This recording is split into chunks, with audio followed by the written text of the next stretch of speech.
Call of Duty, Valorant, and more on this week's episode of TNC Live.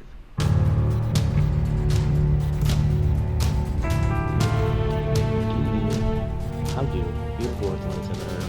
This is TNC Live, episode 69. Giggity. Man Rowan with me as always.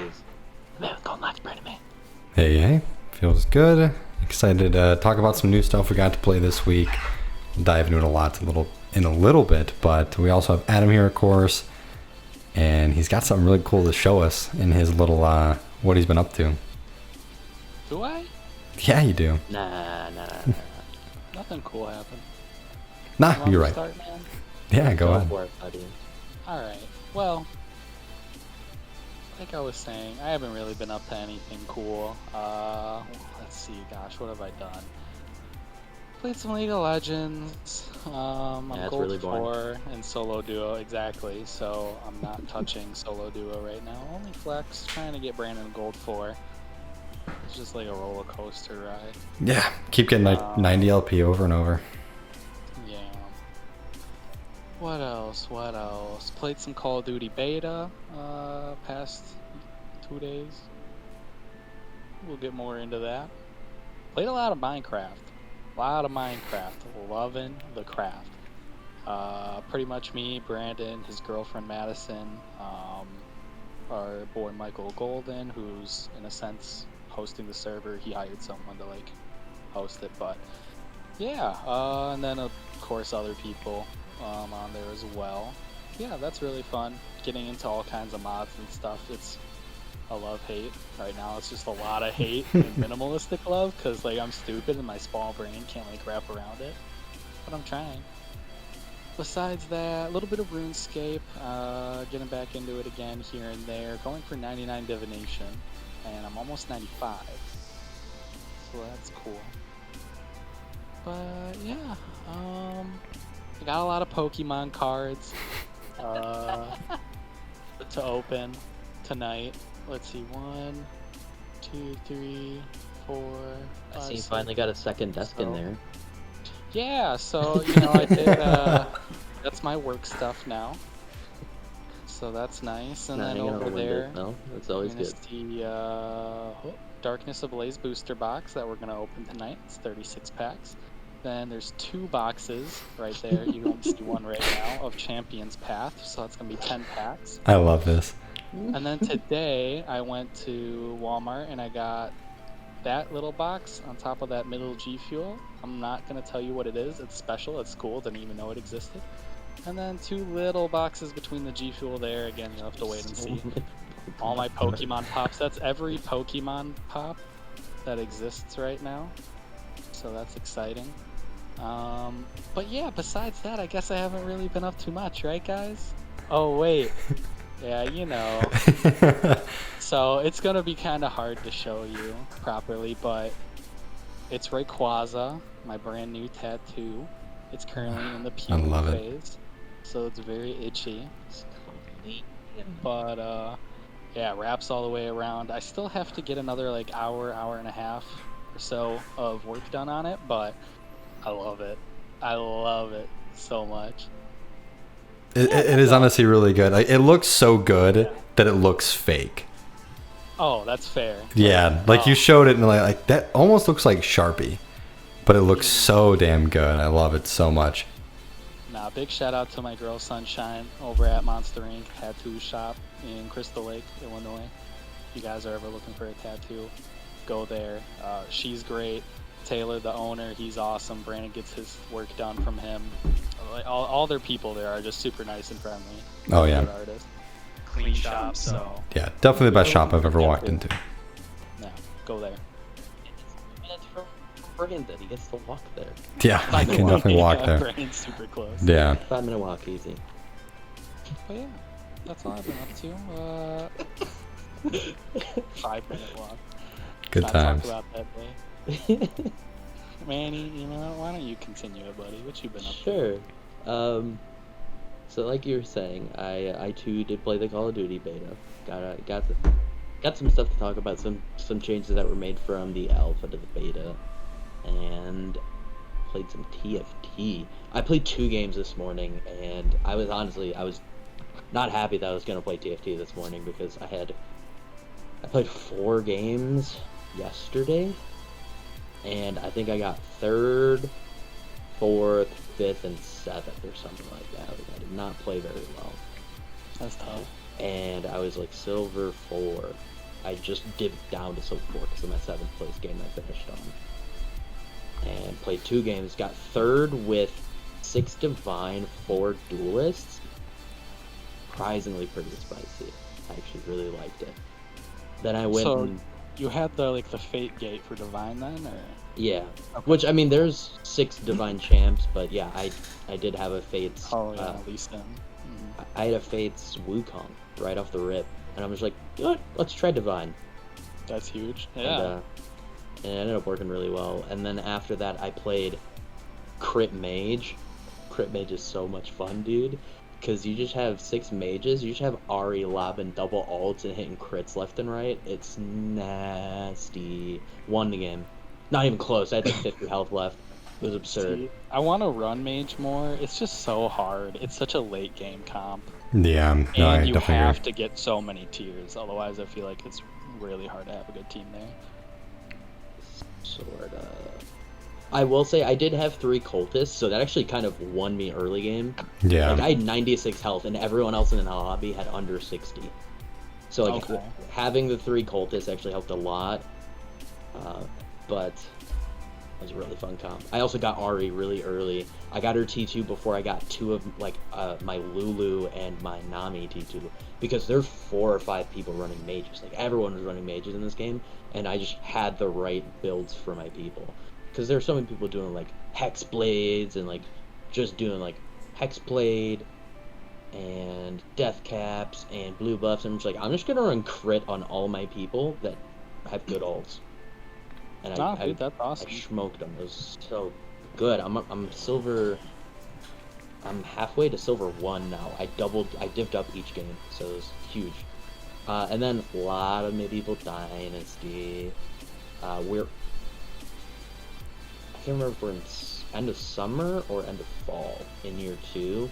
Things are going really well. We're getting to the point where we're almost self-sustained, and feeling good about it. Oh, yeah? The design of my, little settlement ain't the best because I chose a bad spot, because I'm kind of like on a slope, so it's hard to place buildings a lot of the time, because you have to have pretty even terrain. So my stuff's kind of just like thrown around, but it's mine, and it makes me, I'm a happy boy. That's all that matters. That is. That's good. I've been having a really good time watching you play that game, honestly. Listen, man, I genuinely, I love that game. It's a good time. That's good. It's a great time. Oh, and Baldur's Gate 3, which we're going to dive into a lot later as well. Brandon, what about you, buddy? Played a little bit of TFT. I think I found my new favorite comp. It is Fate Gate. What is it called? The Moon something? Moonlight. Thank you. Oh, Moonlight? Yeah, it is pretty nice. I was running in the game against Manny. I had a T3, like a natural T3 Aphelios, T3 Silas from Moonlight, and since I had Fate Gate, I just had those 2. And then I had the, 4 or 5 hunters? 4 hunters? 4 or 5? Yeah, 4 or 5, whatever it is. Yeah, it was 4 or 5, yeah. Yeah, and I had a T3 Kindred, I had a T3 Ash, and it was fun. It was really, really fun. Outside of TFT, though, a lot of Minecraft, as Adam said. Started a new server, so we reset, did everything there. I've been trying to focus a little bit more on the mods rather than just the vanilla Minecraft on that end of it, because it's very new to both Adam and I. Very confusing doing it for a first time. It really is. Yeah. Played a decent amount of Baldur's Gate. We'll, again, get into that a little bit later, as well as some Call of Duty we'll talk about later. I will say I had a lot of fun in both of them. And then played a little bit more MMORPG Tycoon 2. I post out an article for it as well. And I think that was really it for me this week. A little bit of League here and there. Yeah, just slowly trying to get up to Gold 4 before the season ends. But yeah, all in all, a pretty solid week. Definitely a little bit of diversity, which is nice. Good to have every once in a while when I game. But yeah, that's been what I've been up to. So, as always, once we wrap up what we've been up to, we jump into the top 5 gaming news stories of the week. So, our first story of the week, we're going to talk about a little bit about the upcoming, or actually, I think it's starting Tuesday or Wednesday or something. Anyways, Act 3 of Valorant. So we got a new map reveal, a map called the Ice Box, and then we got a new character reveal in Sky. And, oh man, Sky seems OP. Or is that just me? Yeah, no. She seems very strong. Yeah, I'm curious how they're going to balance her healing, honestly, because that was the big issue with Sage, of course, is the healing was just too much. And then they nerfed her on the ground. No one plays her. You don't see her on teams anymore. And I'm kind of curious where Sky will be. Yeah, now they're giving us an AoE heal from... Yeah. As a basic ability on top of a flash. And I'm trying to think of...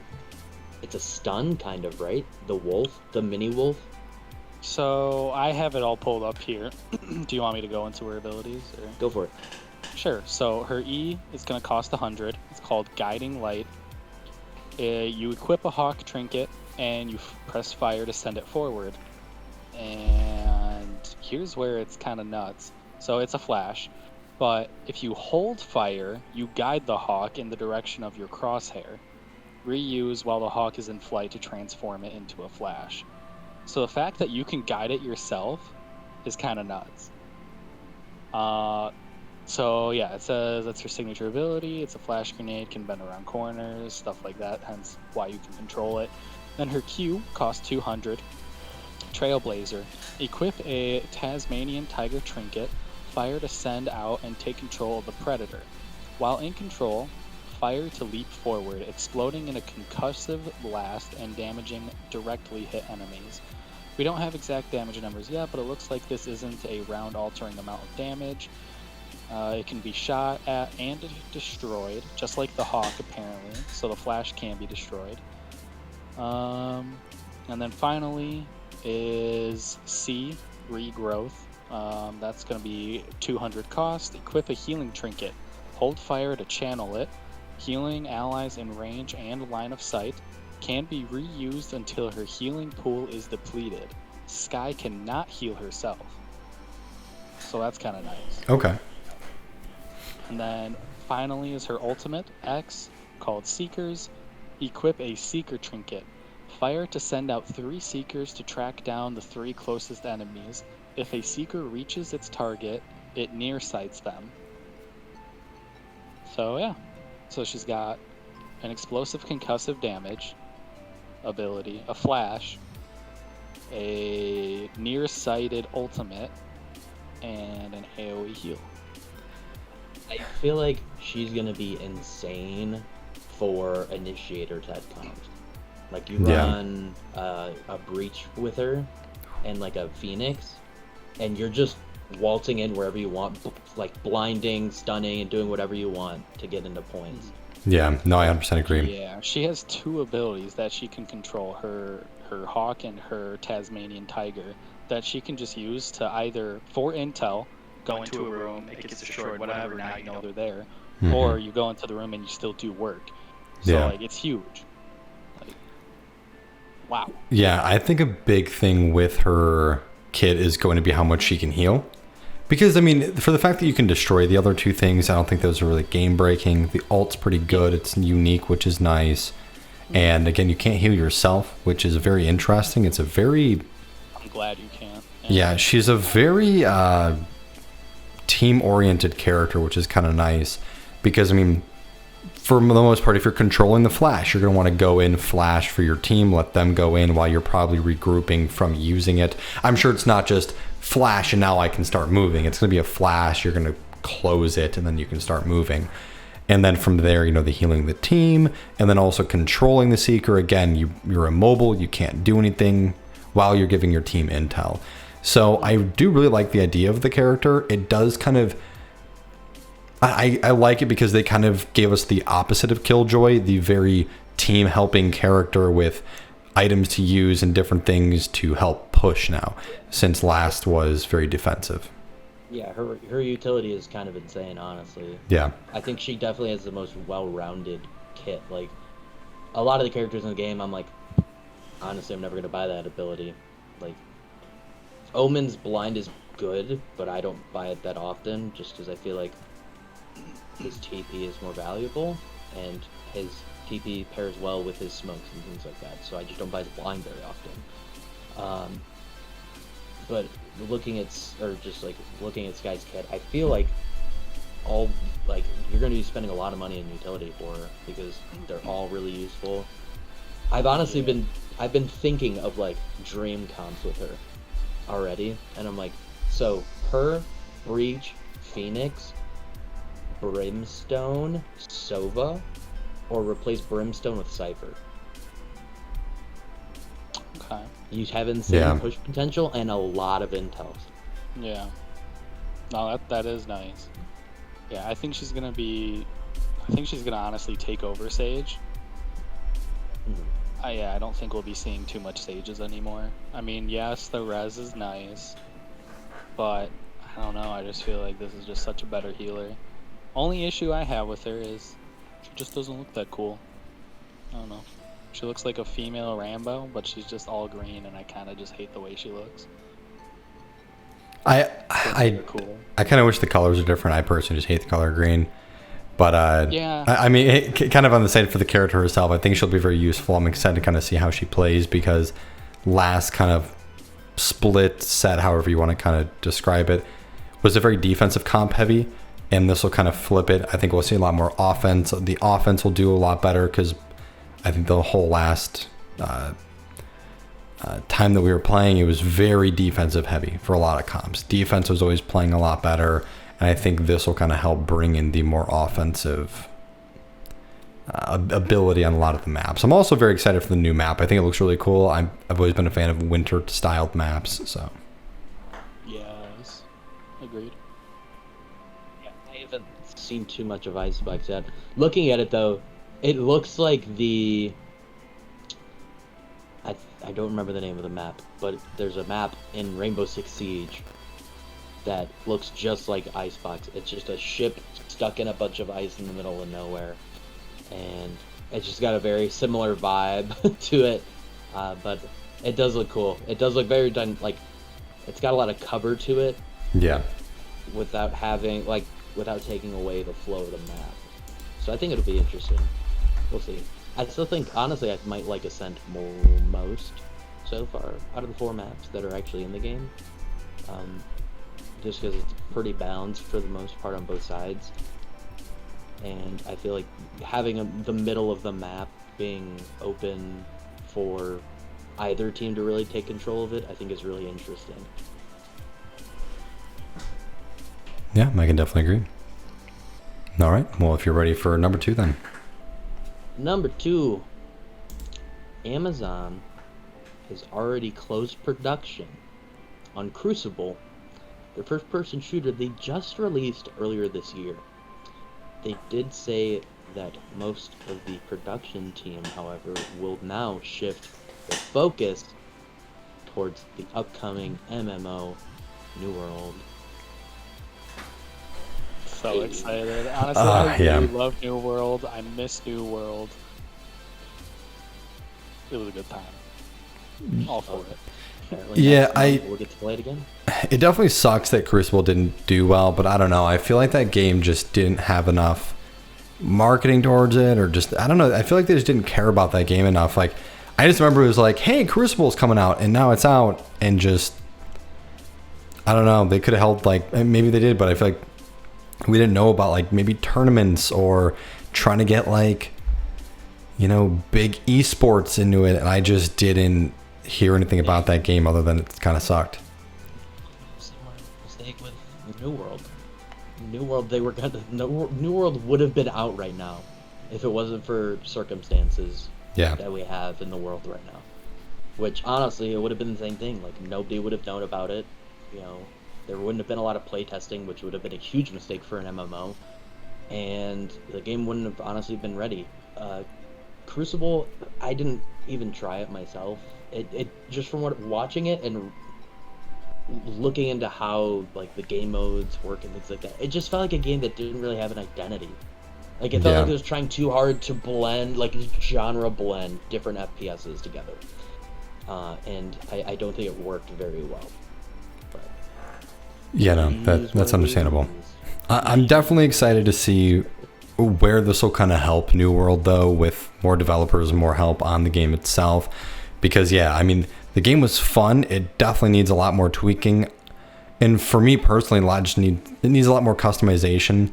And not even just customization for yourself, but just more things added, like more weapon pools, more abilities, just a little bit more to do, more enemies, and you know, there's so much to the game, but it's very limited on what they allow. But again, the game was very new. It was in alpha and then like a early beta access we got to play as well. It's still, you know, roughly 4 to 6 months away from actually releasing, so we definitely have some time, but I'm excited to see where it goes, because this is one of those games that we've all actually been relatively excited for.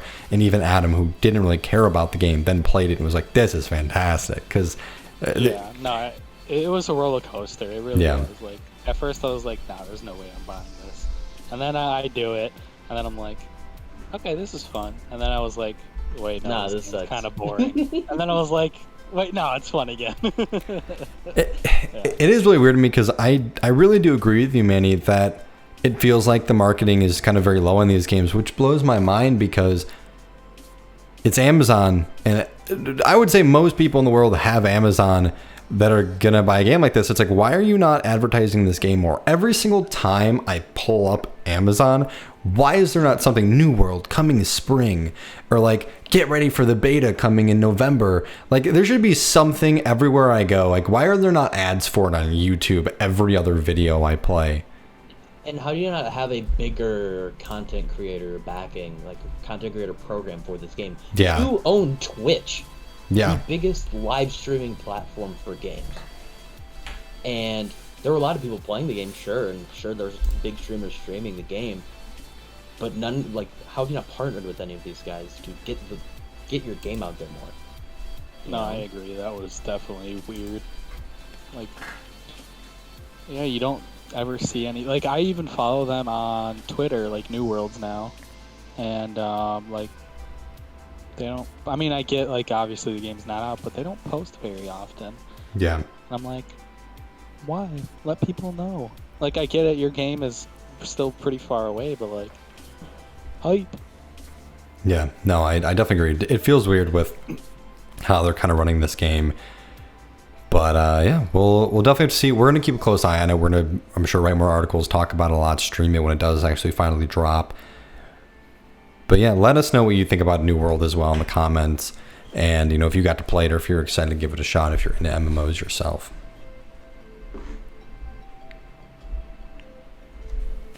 Moving on to number 3.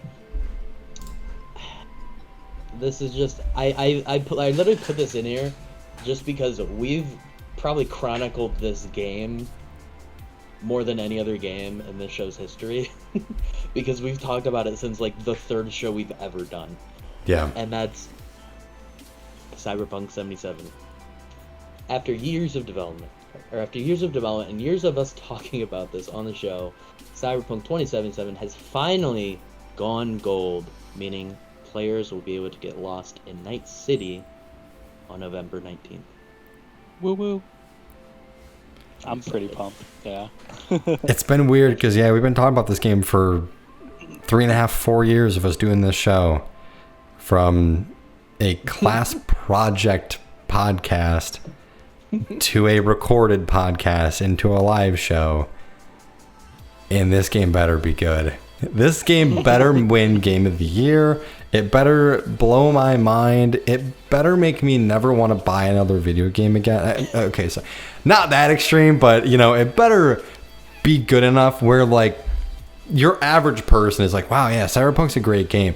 All 3 of us better love this game. Like, that's kind of my thing. If you're a normal gamer, I don't even like RPGs that much, but if they're really good, I can like them. I can. I love Spider-Man. Baldur's Gate's a lot of fun. And I know this is more towards a Spider-Man type of game, but like, please knock this out of the park. Like, you did great with Witcher. Make a game that I like the theme and the atmosphere even more than Medieval. So I'm very excited. It blows me away that our buddy Zoo he's is not a for so long. Yeah. He's just like, this game's gonna flop. It's gonna be like a No Man's Sky. I'm like, what? Wait, what? Blows my mind, honestly. I don't get it. I'm excited to see who's right. If I had to put my money on it, I would bet on our side because, again, it's great developers. This isn't like some smaller indie developer just making a game. This is a huge... They had a country backing this game. So I'm very excited. This is a month away. 1 month and a week away. And Cyberpunk will be in our hands. Oh, baby. It's crazy. I'm gonna have to quit my job. Yeah, he's out.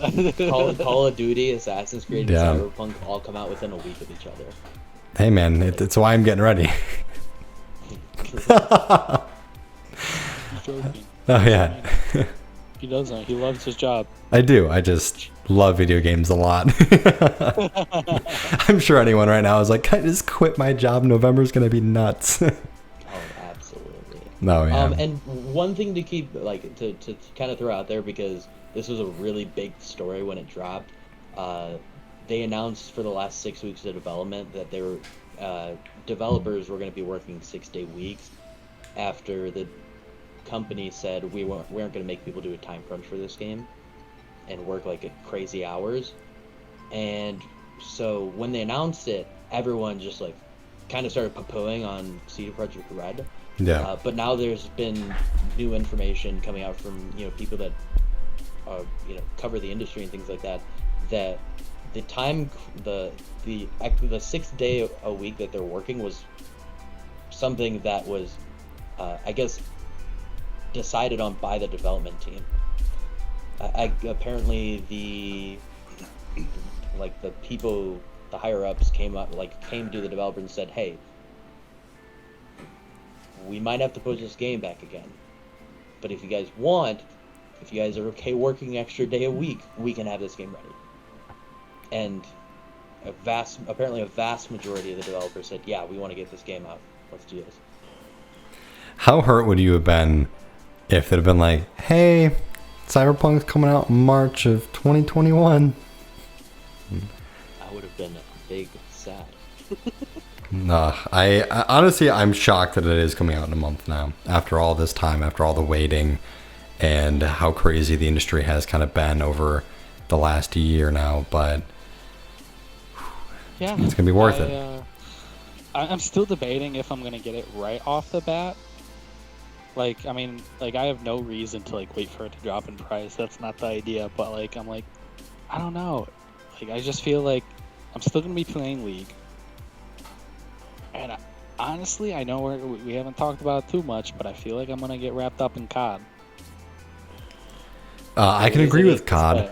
I can totally agree with COD. However, League does. I think actually 2 days after this game comes out, the season ends. We usually do take a pretty hefty break for about a month until December, almost January, because the new season doesn't start. I think they said it doesn't start until the first week of February. Okay, so you have a good point there. Yeah, the new season will be done, but I do think Call of Duty, we're about to talk about it in a second, but Call of Duty might really wrap us up because, wow. Yeah. Good way to end it. Yep, just wow. Yeah. Number 4, PlayStation finally given us concrete details on the backwards compatibility features of the PlayStation 5. They were saying a lot of things without just being straightforward with it. I know Jim Ryan, the CEO of PlayStation, said 99% of the top 100 games are going to be backwards compatible on the PlayStation. Yeah. And then, people being people, they're like, but what about the not top 100 games? Does that mean like none of them are gonna work? And so they came out and gave us a list that is 11 games long. And these 11 games are going to be the only 11 games that are on the PlayStation 4 that will not work on the PS5. And approximately none of them are a huge deal, to me at least. There's DWVR, Just Deal With It, Afro Samurai 2, TT Isle of Man, which is like a racing game, Shadow Complex Remastered, Robinson the Journey, We Sing, Hitman Go Definitive Edition, Shadwin, and Joe's Diner. That's it. Have you guys even heard of any of those games? Are you sure those came out on PS4? Yeah, I'm clueless. Got nothing. Exactly. Yeah. So, Wait, PS4 I'm just owners- really curious real quick. Okay. They said 99% of the top 100 games. So that means one game in the top 100. What game is in the 100 out of those? I don't know if there's any of them. I think that was just more of covering his bases. Oh, okay. That's fair. So that if he said 100% and, one, One game. Or something, but, Yeah, no, that's fair. But, yeah, so PS4 owners out there that are worried about having stuff to play on your PS5 when it comes out, don't, because literally everything's going to work on it. So don't get a PS5 and keep your PS4 is what he's saying. No. Unless it sounds like a jet engine. Exactly. Plus, Adam. imagine The Witcher 3 with the next-gen upgrade. Why would I want to play a game from, 2002 on a PS5? Just kidding. From 5 years ago, and it's still one of the best made games on this gen. Sir. Says a lot about the gen. Just kidding. Brandon's just being savage. Goodness. We about to fight. Flagpole. 4:30. Oh wait, no, it's 4:30. 5:30. All right, I'm down. But yeah, so good news for you PS4 owners that are making the jump to the PS5. All your stuff will be ready to go. Plus, you'll get that PlayStation Plus collection where you get all those cool exclusives and stuff. Okay. I hated everything about that. Alright, our fifth and final story for the week. We're breaking down the new COD beta. So,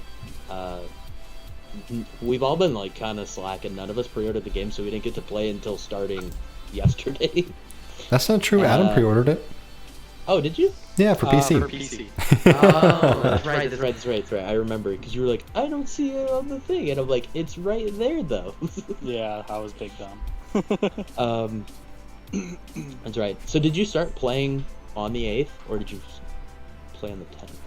So PC doesn't start until 15th, 16th, or whatever. Right. But Yeah. I did also claim Comcast's beta code. So I was able to start playing on the 8th, but I didn't until the 10th anyways. Fair enough. Anyways, so I don't have a list of the actual changes that they made. I'm just kind of going off the top of my head, things I've seen from the beta. So changes that they have made is they did change the scoring structure of the score streaks. For example, the UAV is now 1,000 points to unlock it. But they did kind of change some of the perks and things like that. One of them being the assassin perk, which I loved. Oh, yeah. Really cool. So the way it works is if somebody on the other team is on a kill streak, even if it's just 2 kills, when they pop up on your radar, they pop up with a crosshair over them to let you know that they're on a kill streak. And if you kill that person, you get a score bonus. And it's bigger the more the streak the person had was. So it's really great for score streaks and things like that. What are the other perks that were new? Was Paranoia in the alpha? No, I don't believe so. Paranoia was new. That is a red perk. Honestly, I'm sure you guys heard me complain about it. It's annoying. I hate it. I can't run it. Pretty much whenever an enemy looks at you, you just hear an annoying ringing in your ear. You get like a yellow thing on your screen showing you where they're shooting you from. Yeah. So it is Just kind of get nice. rid of the ringing, man. Like, I That's don't know. fine. I can't stand it personally, but good perk if it didn't do that for me. Yeah. Wow. I think that was it for new perks. Assassin, Paranoia. What about Yellow? There must have been a new Yellow, right? Ghost was still in there. Oh, you know what? Gung Ho, I think you're right. Might Maybe have that was a been. new one. Yeah. Which, I mean, that's not new for us, but it was new for the beta.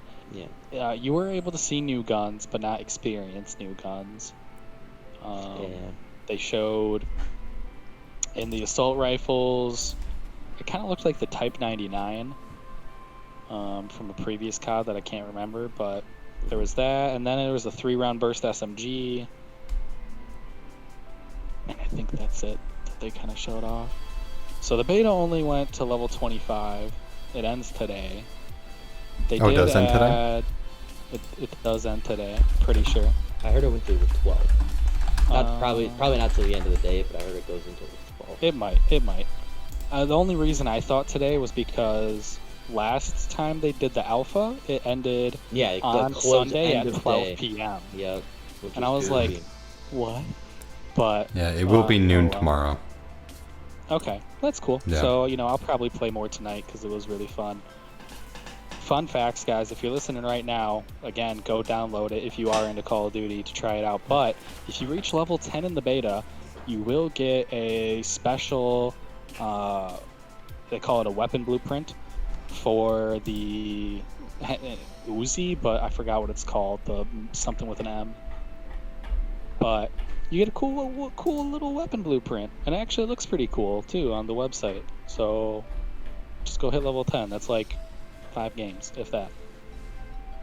It's 5 games for us, Adam. all right. Just go play. One thing I'm looking through all the patch notes right now, and one of the really big changes for the first time since Black Ops 2. Controller players will have aim assist on sniper rifles again. On snipers. Yeah, that's really big. That is interesting. It's gonna make quick scoping a lot easier. Yeah, no, definitely. That's cool. Which I like that a lot personally, because Black Ops 2 is one of my favorite Call of Duties for sniping ever. So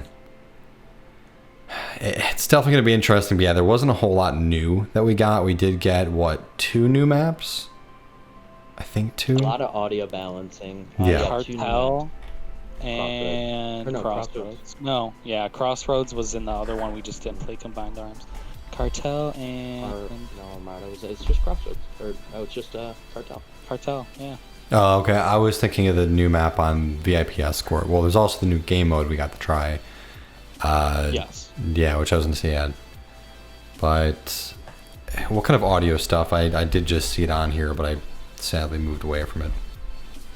There's a ton of it. So, let's see. So they just polished up a lot of the score streak audio. Yeah. Let's see. They fixed moving before match countdown. That was so stupid. Yeah. Crouch walking now functions as a near silent movement option available to all players with or without ninja. ADS crouch walking now makes the player's footsteps audio even quieter. While ninjas equipped core movements such as sprinting, jogging, and walking are now greatly reduced in volume and distance, roughly by 50%. Okay. So they did fix ninja a good bit. It's pretty good. Yeah, I'm glad, because honestly, like, in the alpha, I was like, ninja's sucked. trash. I was like, people hear me all the time. Why am I running this? So that's big value. Yeah. And they just did the lighting on Miami. It was like one specific Yes, I thing. noticed. Yeah. Thankfully, because I also hated Miami for that reason. It was just too dark. Couldn't see anything. I did play the Combined Arms game mode, so I dealt with tanks. They're strong, but they're not that strong. They blow up very fast. So that's good.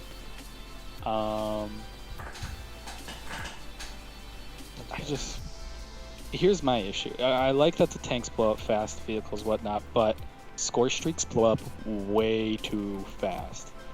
Not only is there like a barrel attachment for almost every gun that gives it 200% vehicle damage, which you can, obviously just have like because there's so many creative class slots, just like a slot for blowing up, score streaks.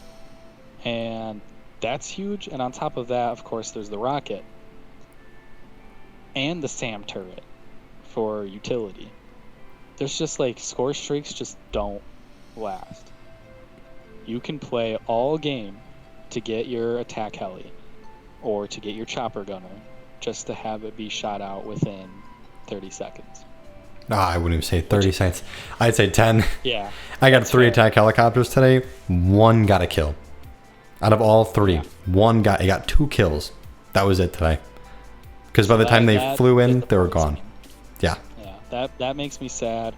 Sentry guns are only 2,000 points, but it takes 1 grenade. And they're gone. And they're not very good. You put down like 10 today.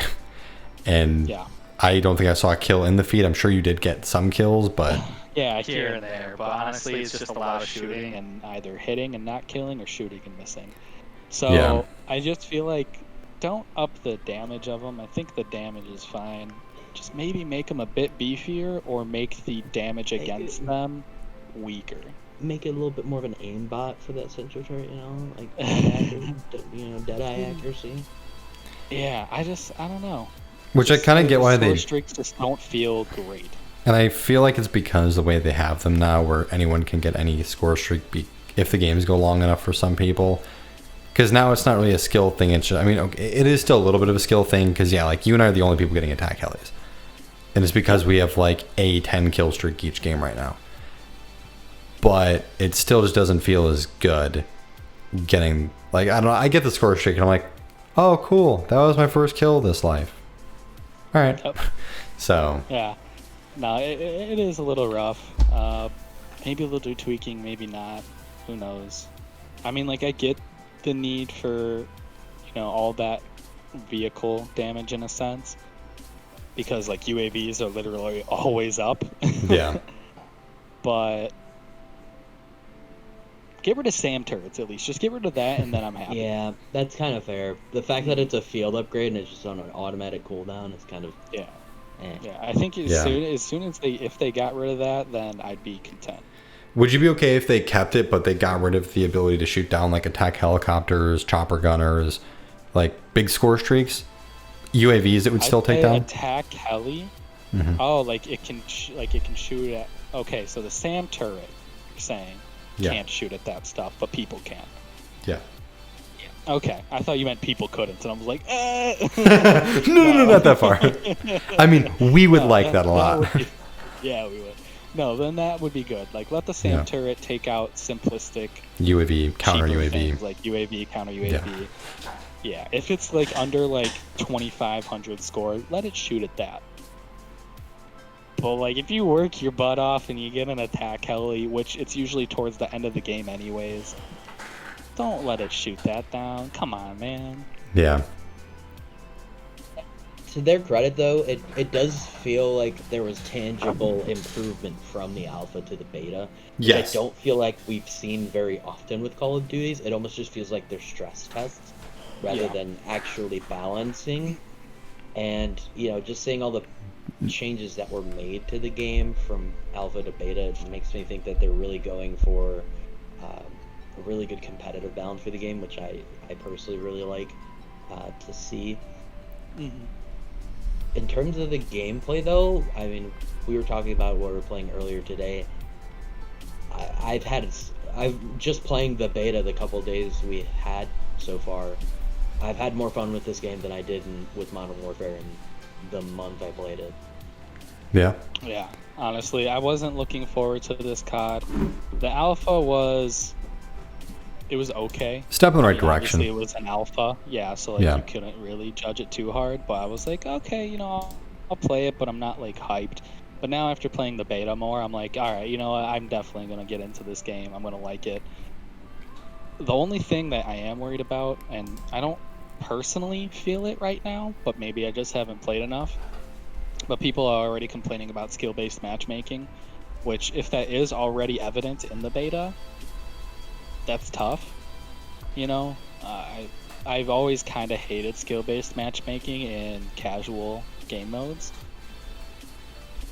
So I really hope that they end up coming out with the ranked this time to get rid of that skill-based matchmaking. I know they won't. I know. I laugh all you want. I know they won't. But, that was like, the funniest thing said today.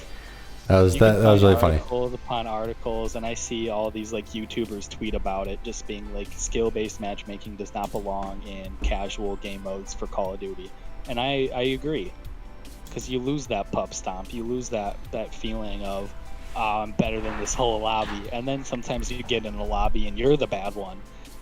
But like, it shouldn't be skill-based matchmaking and you're just going even all the time. Like, yeah, you know, I'm doing fine, but so is everybody else, because no one's popping off because we're all the same level. So, I don't know. I mean, we're both relatively good at public lobbies of Call of Duty. And yeah. I don't really remember a time in a Call of Duty where, like, 3 months in, I was like, man, every game I'm just going even, or even like I'm having a night where I go even. I mean, sure, I'll have nights where I'm like, this game I just went 42-6, and the next game I'm 20-14. So I mean, I've never had it where it's like lobby after lobby I'm going even. I mean, don't get me wrong, like it's cool for us to have, you know, 9 games in a row where we get a chopper gunner, attack helicopter, and the other biggest streak possible.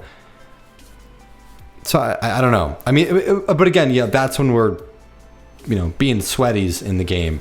And yeah, I mean, it does take it from we always have to play sweaty to do that. Where, you know, right now, if there isn't skill based, I can go in a lobby quick scope and I'm gonna get a chopper gunner possibly. So. Oh, that's fair. Yeah. So like I get it. I haven't felt it yet. I'm just reading a lot about it, and I hope that it's not as bad as what I'm reading it to be.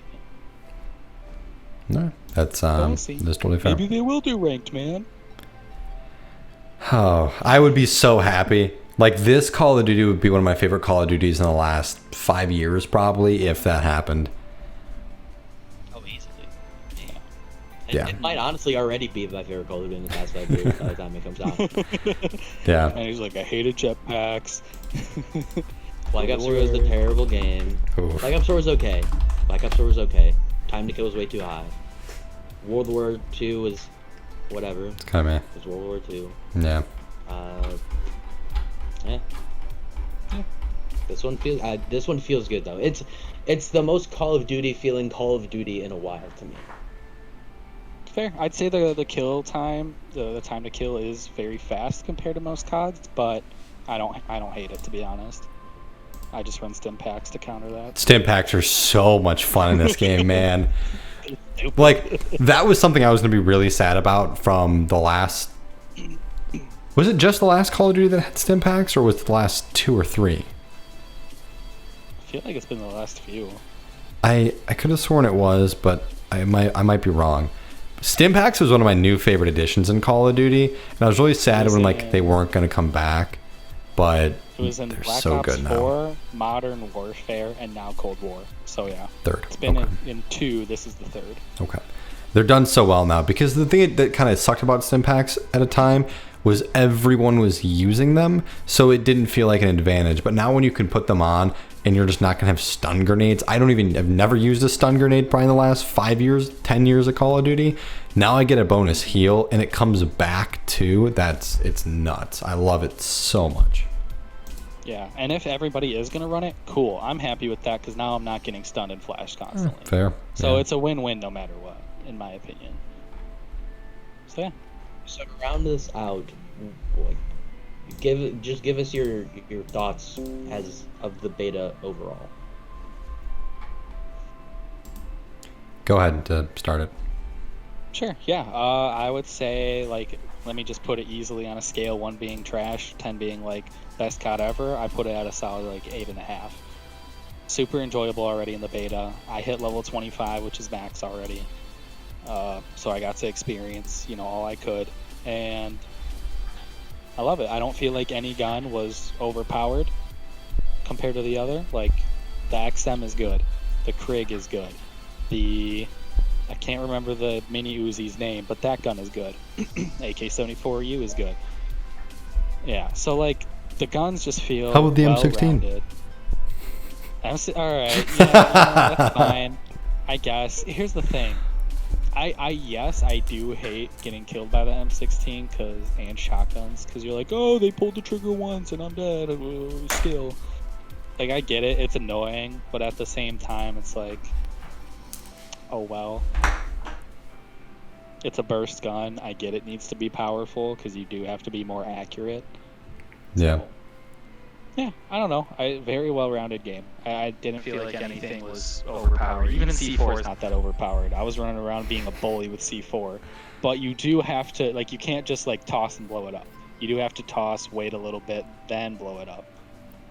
And your guy actually does the blow-up action, no matter what you do, the double square or the trigger. So you know that if you are doing that, now you don't have your gun out. So, like, it's balanced. All of it's very balanced.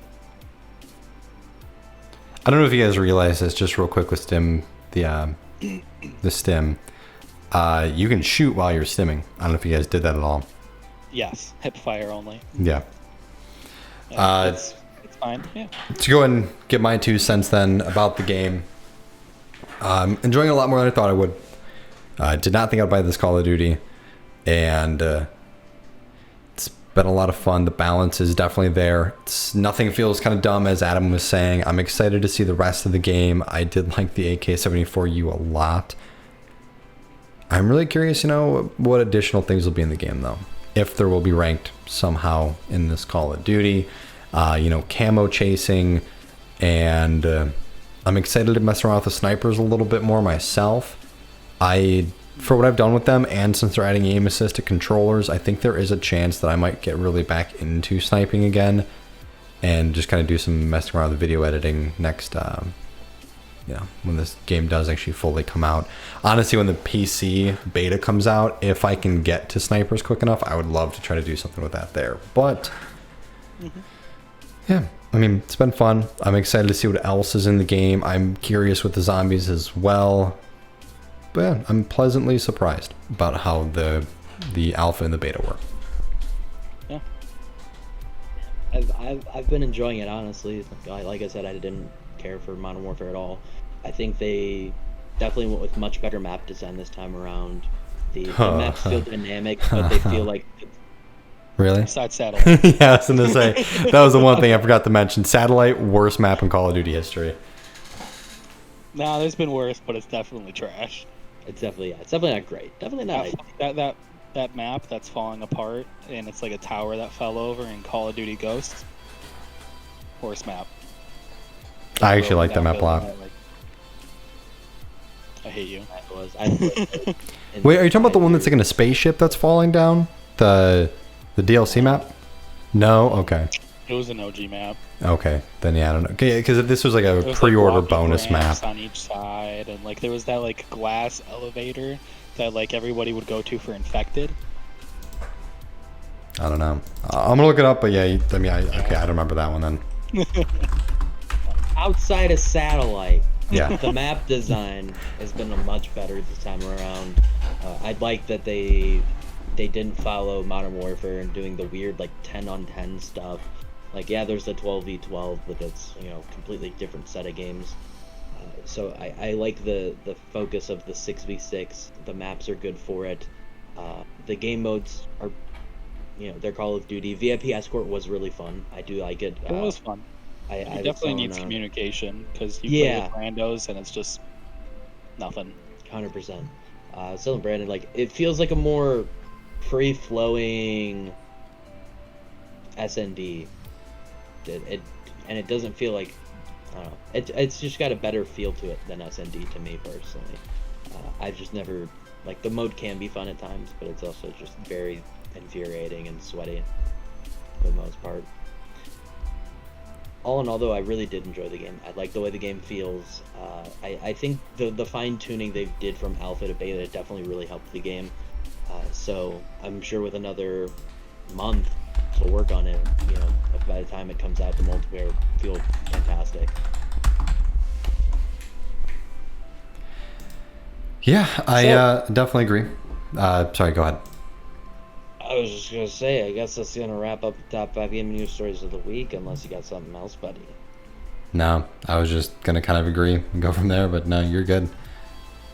Okay. So, moving on from our top 5 gaming news stories of the week, our newest segment, Fresh Off the Shelf, will go over the games that have come out in the past week. I'm gonna throw this one in there too because this one came out a little over a week ago. Star Wars Squadrons from EA came out on October 2nd. For some reason, it wasn't on Games Radar's list of games for this month, but I do remember that game came out. I've heard good and bad things about it. I heard the multiplayer is kind of bland. I've also heard they're not planning on adding any new content to the game. Really? It's just, hey, here's the That's game. tough. Yeah. Here's the story. Here's the multiplayer. Have fun. Later. So that's kind of weird to see, especially from EA, who's been, very, very adamant on, keeping games alive as a service. So weird, but it is what it is. So moving on with our list, October 5th saw a game called Foregone released on PS4, Xbox One, and the Nintendo Switch. On October 6th, we had a bunch of stuff. So we had Ninth Dawn 3, Shadow of Earthhill on PC, PS4, Xbox One, and Switch. Democracy 4 came to Steam on PC. Destiny 2, Festival of the Lost on PC, PS4, Xbox One, and the Google Stadia. The second season of Hyperscape dropped on PC, PS4, and Xbox One. Nickelodeon Kart Racers 2 Grand Prix dropped on PS4, Xbox One, and Switch, and Overcrowd: A Commute 'Em Up on PC came out. Last but not least, though, I skipped over it because I was planning on saying it at the end and I almost forgot to mention it. Baldur's Gate 3 dropped on both PC and Stadia. This is the early access version of the game and is not a finished product. Little asterisk in the corner there. Not a finished product. But Brandon, we did a co-op. We've been doing a co-op campaign together. A lot of bumps in the road along the way. But what have you thought so far? Before I start, hey Adam, when was the last time? How many years ago? How many years? Maybe a decade? How long has it been since you had to play a game that you had to manually save? Yikes, that's a thing in Baldur's Gate 3 apparently. God. That had like... okay, I know, won't say I'm that. trying to think, man. It's been a long time. Mainly because, to be fair, I don't play like single-player games that often, but... You it's used been to a lot is my thing. Yeah. Been a while. Yeah. So, Baldur's Gate 3. I'm going to start with the negatives, and then I'll get to the Rant. positives. How are you going to have a game that comes out in 2020 that does not have constant autosaves whenever you complete something, go into a new room, anything like that? So, the reason I bring this up, Manny and I started playing the game. And you start on the intro, you're on a ship. I won't get too much into the details of that. Takes about 20 minutes. Game autosaved 5 times in about the 20 minutes. I'm like, okay, cool. Has an autosave system. That's cool. Literally just like, it smacks it right in the middle of your screen. Oh, It's yeah. like, autosave successful. It's huge. And it tells you, and it does it a lot in the intro. Manny and I get off the intro. We get to our first area. We're doing stuff. We killed some things, talked to someone, joined a group, did a dungeon, got the loot from the dungeon, walked out of the into some fire and almost killed yourself. Yeah. A lot of Yeah. times. A lot of times. A lot of times. Finished the dungeon, walked out of the dungeon, went up to this castle, talked to these people. We're like, we don't like you. Killed these. Actually, sorry. We Killed most of the people, got some loot, and then finally at the end of that, died about 2 hours in. We got sent back to the intro. Just after the intro. Not a single autosave in 2 hours, but we got 5 of them in 20 minutes. I'd be mad. I would have stopped playing. I almost quit Brandon gave up. playing. Yeah, Brandon I gave up was that like, night. "All right, I can't. He's like, I can't play this. We were on stream, and I'm like, I'm sorry, dude, I'm done. I can't do this right now. That was too much. Because I will also preface, before this happened, we died in the dungeon 4 times, Manny? 3, 4? 3 or 4, yeah. Yeah, because it was tough. I'll be honest. Very difficult dungeon.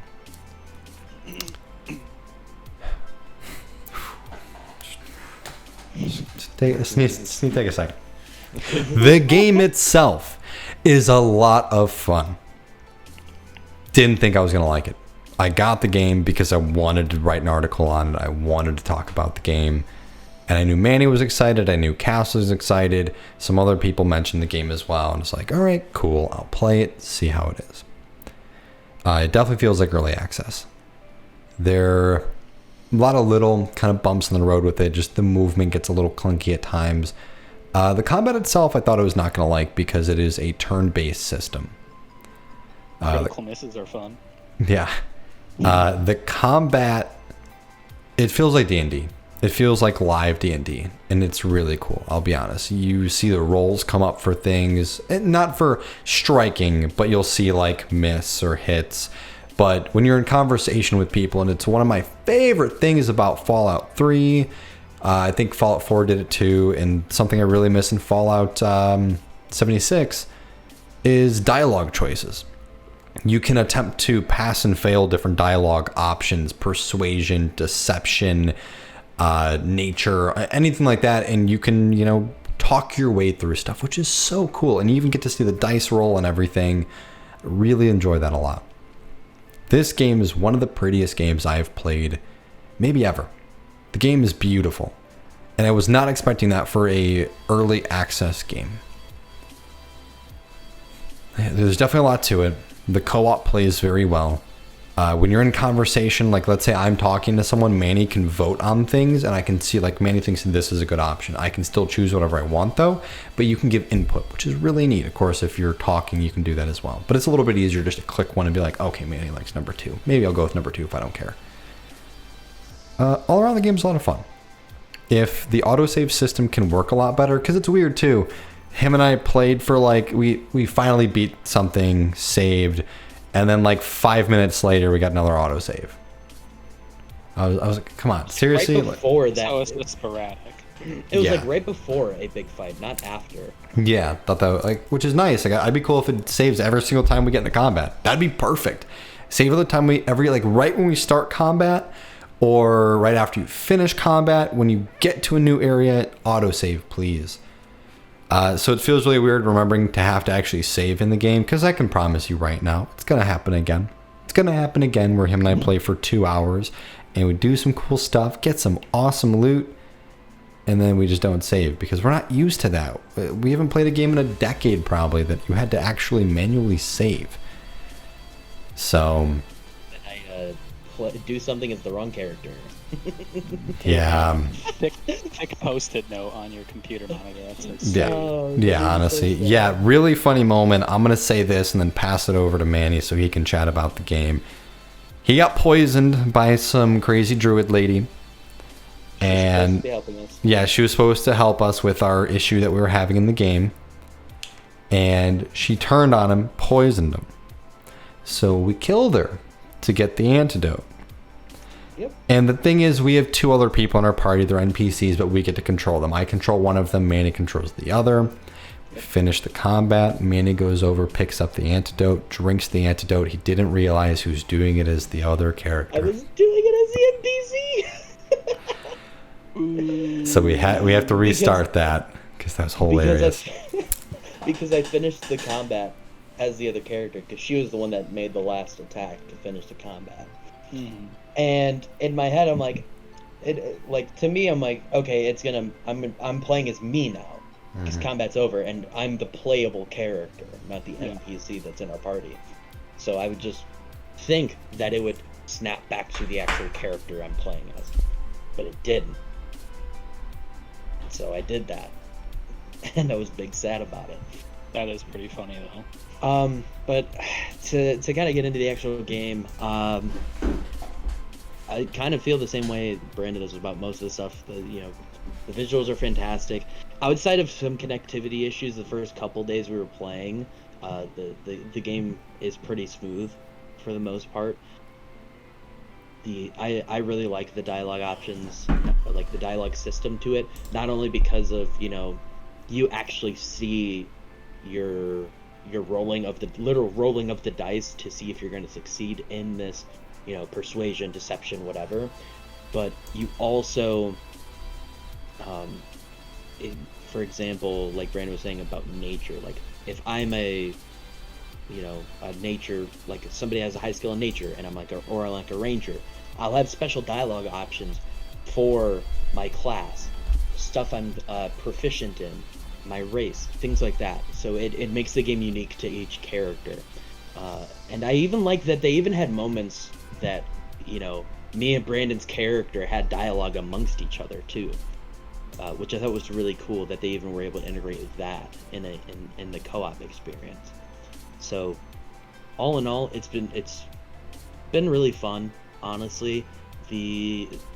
How true they stuck to like the style of Dungeons and Dragons, I think actually really helped this game, and I think it's going to make it easier to appeal to a wider audience than the typical classic RPG fan, because I feel like that's really where their last game, Divinity Original Sin, like, I guess misses for some people, is that it is a classic RPG, it is turn-based combat, it is all this stuff. But the fact that this is, in the like a D&D based game, and they went to such great lengths and such great detail into making it feel like you're just sitting here rolling a dice playing D&D, I think it's going to do a good job of, carrying over to a wider audience. Yeah, I definitely agree. And to be pretty honest with you, I know we've all been wanting to start a D&D campaign for quite some time now. This is one of those things, again, Adam, I totally understand if this is not something you'd be interested in, but if you have friends that want to play D&D and maybe, because of COVID, you really can't go see people, or maybe you just guys are having a difficult time finding a dungeon master or whatever it might be, this is a really good way to kind of fill that void. Again, I'm shocked on how well this game plays like a D&D. I haven't played a whole lot of D&D in my life, but this feels so much like it because you have like your movement, and then you have your attacking, and then you have a bonus action, and you have your little scrolls and stuff you can use as spells. So it literally feels like I'm playing D&D, but getting to actually watch my character do stuff than rather having to imagine it. And this is like the perfect idea that I needed for a game like this. And all in all, it is a lot of fun. There was something else I really wanted to mention. It's slipping my grip now. I'll let you think on it, and I'll throw out one thing that I was thinking of. Looking at reviews and watching streams of people that have played the whole game, there is only, from what people were saying, around 12 to 13 hours of just strict main story content, and then if you were to 100% the game, what's there so far in early access, it's around 25 hours of content. But one thing that was interesting to me is that it seems this is what I wanted to bring up. Thank you. You take it. Yeah, it seems like there's gonna be multiple campaigns to the game, because on the main menu of the game it has you select a campaign, and there's only the one that you play through so far, but they have like options. They have like a list there of like up to 4 options. So it seems like they're going to be adding either more to the story that's already here, or there's going to be completely new campaigns that you're going to be able to play through. Yeah. And once I saw that, it kind of clicked with me. It made a little more sense as to why they're doing it early access versus, just the game comes out. I would not be surprised if we see, a couple months down the line, they're like, hey, here's the next part of the campaign, or hey, here's the start of a second campaign, So I'm looking forward to seeing what the game has to offer over time.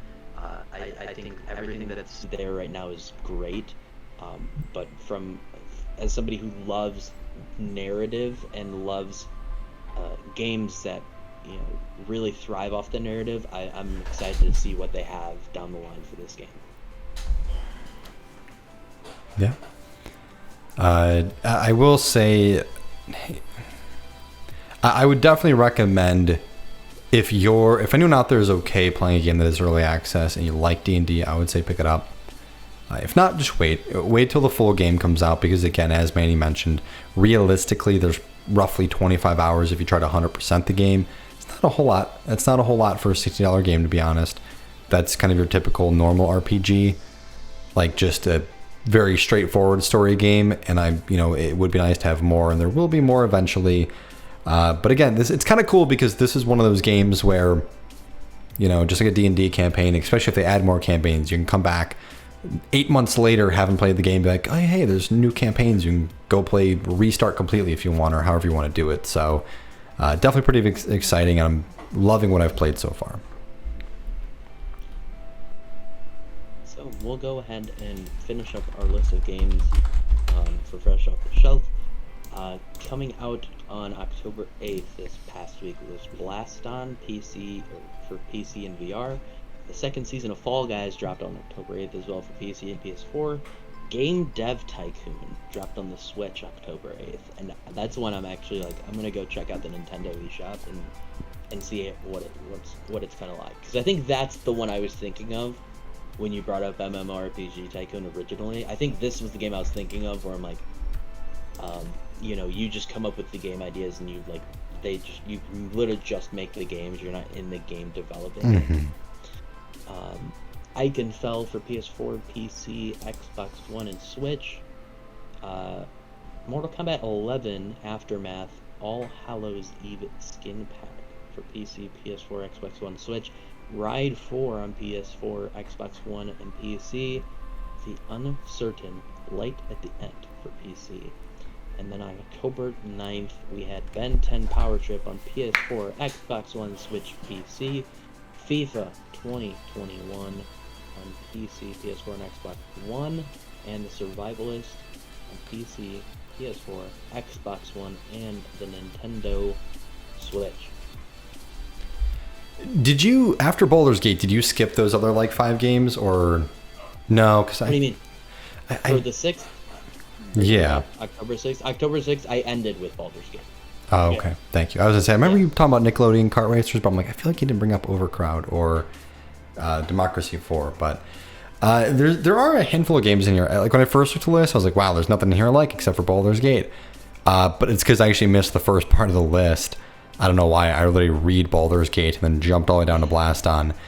But personally, for me, Democracy 4, Overcrowd, a commute 'em up, and then what was the one you mentioned? Game Dev Tycoon. Those are all 3 relatively interesting. I do really enjoy those kind of building games and world builders and just creative games like that. So I'm gonna take a look at those myself. Outside of that, for the most part, a lot of DLC type things with Destiny 2, Hyperscape, Fall Guys 2, Mortal Kombat 11. But there's definitely some pretty decent stuff on here. Game Dev Tycoon is an older game. It actually came out 7 years ago on PC. Yeah. It's got a 95% on Steam. Yeah, when I was looking up, I was shocked that it was, I thought it was 2012, 2013 at the time, and I was like, that's kind of shocking. I might even try it out on Steam, even though it came out on Switch just now. But yeah, we'll definitely see it. 1 or 2 of these games, I'm sure I'll buy in the next week. Give it a whirl, brother. Hell yeah. So, that's just about everything we have for you guys this week. To round things out, though, remember, today is the last day for our most recent 15% off sale on our merch site, shop.spreadshirt.com/chambers. I finally remembered to make an order. I just got a new shirt for our new show, Commander and You. For all you Magic the Gathering fans out there, we have a podcast hosted by Big Brother Eric, who is the most passionate man I've ever met for Magic the Gathering. So we have merch for the new show on there as well. So check that out. You have until the end of the day, get 15% off. And then I know we have other stuff coming up in the future with the Spreadshirt site, but we'll let you guys know about that next week. Yeah, and I definitely will say, as you did mention his new show, I've been the one editing it, and I don't really know anything about Magic, but listening to his show over, I mean, it makes me want to play. I'll be honest, I was at a comic store yesterday, and I almost bought packs of Magic cards. The only reason I didn't is I just don't know what packs are new, good, all that kind of stuff. So, I mean, yeah, it's a lot of fun listening to the show, and if you want to support him, all the other shows as well, TNC Movie Nights, the Nerd Chambers, and then just TNC Otter and TNC Penguin, definitely check out the sale for the 15% off. Hey, Adam, where can people find us? I'm having a hard time. I'm blanking right now. Easy peasy. Hit us up at shop.spreadshirt. Well, actually, that's just going way too far. Let's make it easier. Just go to thenerdchambers.com. What? That's nuts. Everything in one. You want to find the links to our Facebook, our Twitter, our Instagram, our Twitch, our Spotify, any of that? Guess what? We just got quick little buttons. You just press the icon, bam, you're there. You want to read some articles? Okay, cool. We got them. You want to look at our merchandise? Sales ending today. Get that 15% off. Just hit the shop button, hit redeem, make that purchase. You want to know a little bit more about any of us or any other TNC members? Click Meet the Team. And even better, just click the shows button. If you've missed anything or you just want to show somebody else, click that. We got them all filed up for you. You can even go listen to, as Manny said, his brother's new podcast with us, Commander and You. It's right there. I see it right now. Honestly, sometimes I'd be cool if we don't even do a show and we just come on just for Adam to explain what's going on with his life, and then just tell us how to navigate through the show, because that's my favorite part of every single episode. Oh, goodness. He lights up so much. He becomes a different person. Well, let me tell you guys. I know things. Right here. Honestly, I wish for the Meet the Team we just had a page, a normal thing for Adam, and then we had what's the proper term? Tourist Adam, touring the show, and it's just completely different photo of him. He's just and it's just a different breakdown. On the homepage, we just need to do a video of me teaching people how to navigate our website. Yes, please. Also, we should just have Adam rewrite everybody's about them on the Meet the Team page, and in his salesman persona, because I feel like it'd be electric. Can we please do that for April Fools? Oh my goodness. There we go. Yeah. Just have the entire site redesigned. Yeah, and it's just Adam. Yeah, exactly. That's fantastic. That would be great. Speaking of, we do need to get your brother's Meet the Team now. We need to get we just got to finish up almost. Yep, I was thinking about that right while we were talking about it. I got to get that edited on there, and we'll be complete. Yeah. But otherwise, go check out the website. Very clean design, very easy to navigate. You don't even need a dummy like me. All right. Well, there you have it. Adam's a dummy. We love video games, and we love you guys for supporting us. Thank you all for coming by. This has been TNC Live, episode 69. We will see you guys next week.